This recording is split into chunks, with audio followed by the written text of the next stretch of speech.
I can build a guitar. Eventually you can also build a guitar. And the coolest thing in the world are guitars.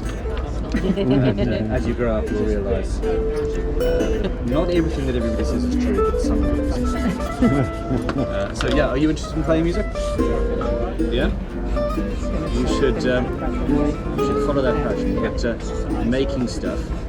The art of taking something that wasn't there first and creating it with your mind and saying, hey, do you know what, this thing deserves to exist. A good way to stable one's mental health is to take patience off the table. This is some business advice that a friend of mine gave me, actually. And I've got oodles of projects in process, many of which are right at the end, some of which you guys are personally waiting for. And I just need to take things off the table, i.e. either kill the patient, which I don't want to do, or finish the damn project and just get it out of the back of your head. And this is one of them. Now, a year ago, I was asked to go and build a guitar in a field at Glastonbury Festival.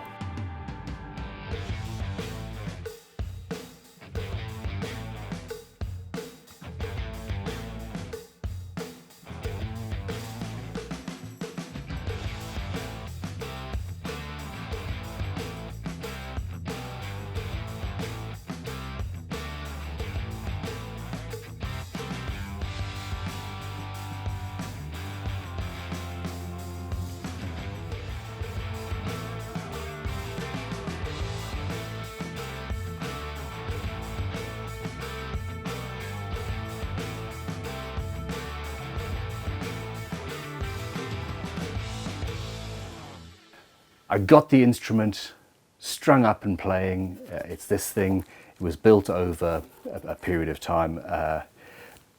It was absolutely mind-blowing. An incredible, life-changing experience. And if you get the chance to go to Glastonbury, do so.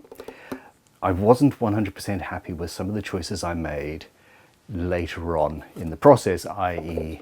sleep-deprived Ben is not the best luthier he can be. The neck, I ended up putting a shim underneath to just push it up, and it wasn't actually necessary. So I am just going to finish this thing off. I need to remove a little bit of waste from, a little bit of extra material from the back of the fretboard where there is still material to take away, which should remove the requirement to have as much of a shim. I don't want to have a gap at the front of the neck pocket. So I'm going to do this, and I've got some multicolored plans for the how it looks. I'm going to use as many of the Crimson Guitar stains as I possibly can, and then it's going to go through the flash coat. And I would like to take this guitar back to Glastonbury as a finished playable instrument. So, well, that's what this video is about. Welcome to Crimson Guitars. Welcome to my home studio, and, well, I'm looking forward to getting stuck into finishing some things. Aren't you? Burn it.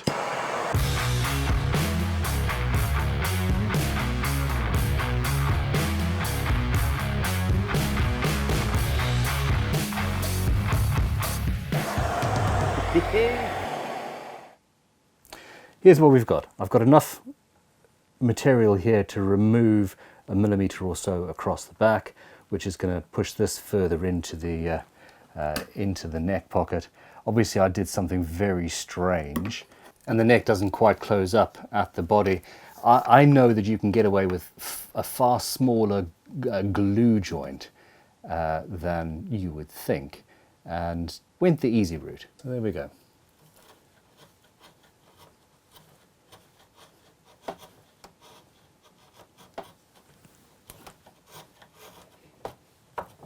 This workbench is still too low.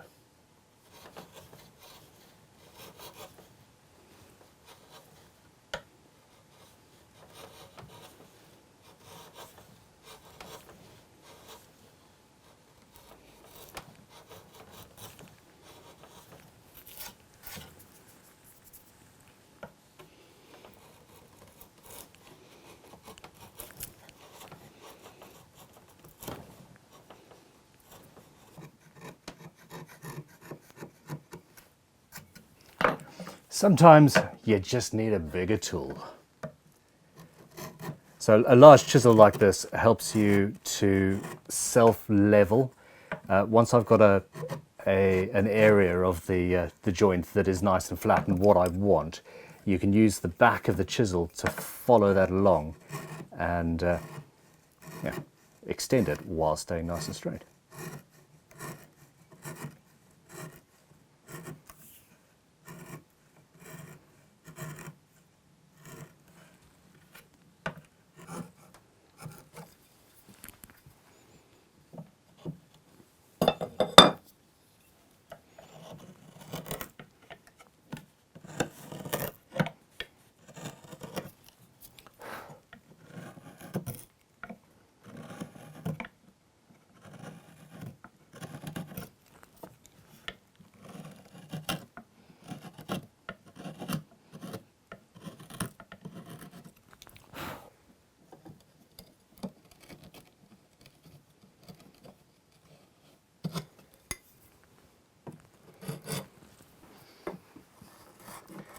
Okay, on the other side.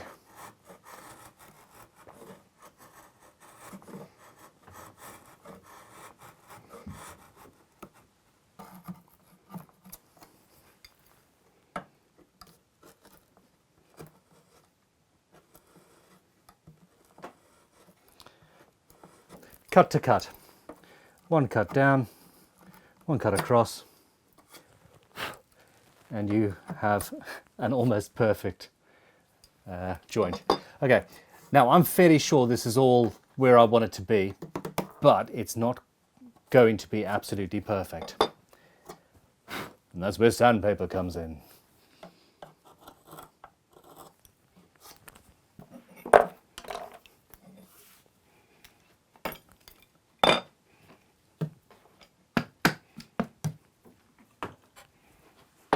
Yeah, fine, you're in the way.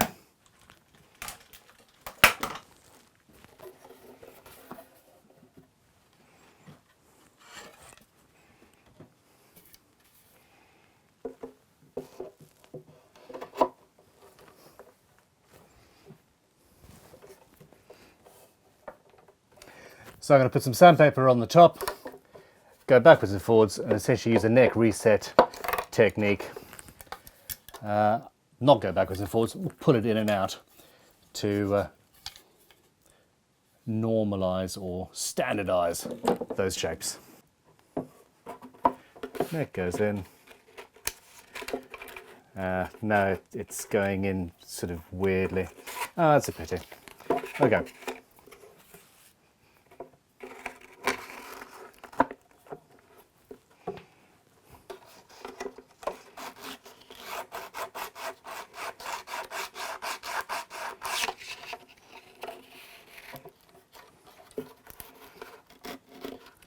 It's tighter on that side.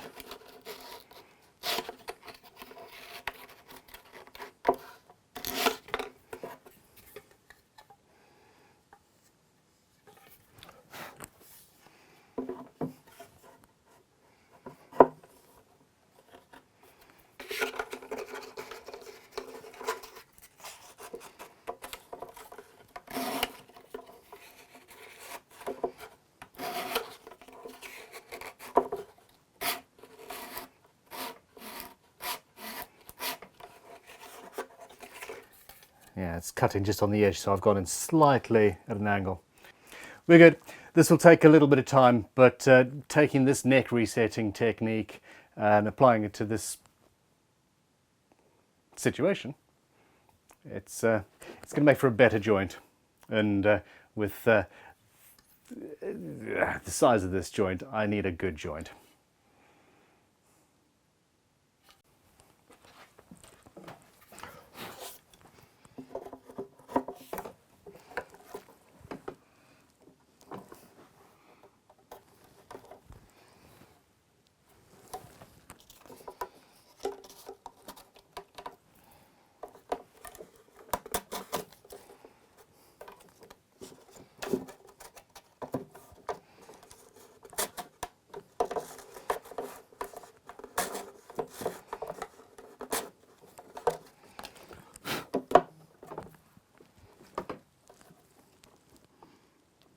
Yeah, baby. All right. Yeah, that is so close.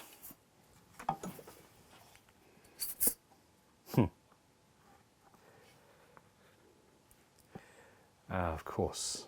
So because of this neck joint, there's a gap there, so that's actually going to require some cleanup afterwards. It's a little later in the day, the lighting is gone, but I no longer need a shim, and I'm super happy about that. So let's glue a neck in. After we clean our finger up.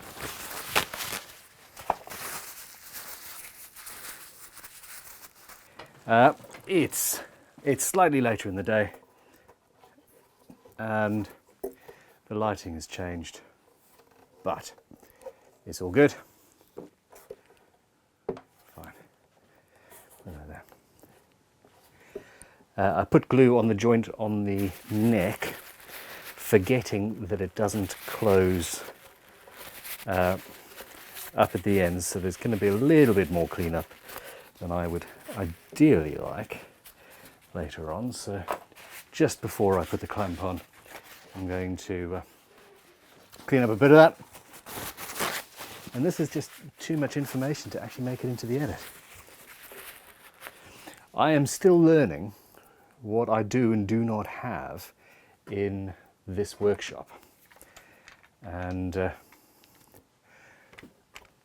slightly smaller clamps are one of those things.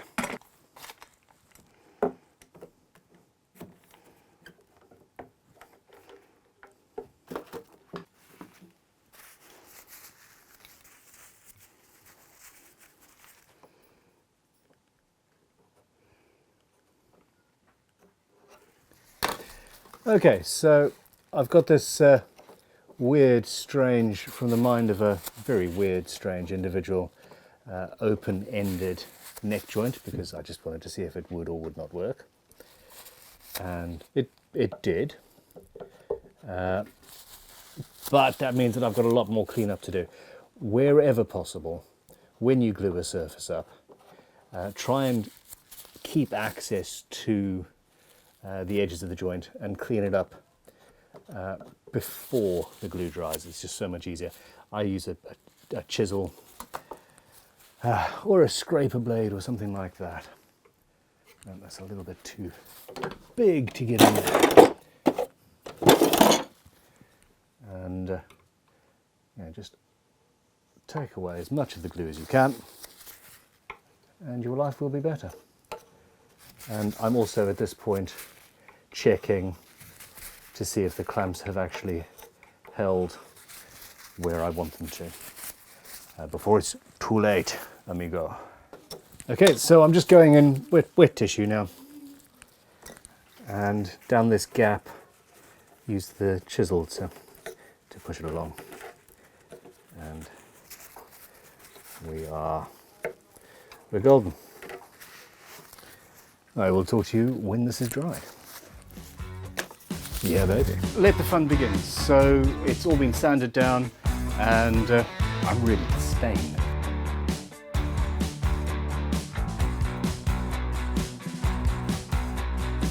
And this might not work how I want it to.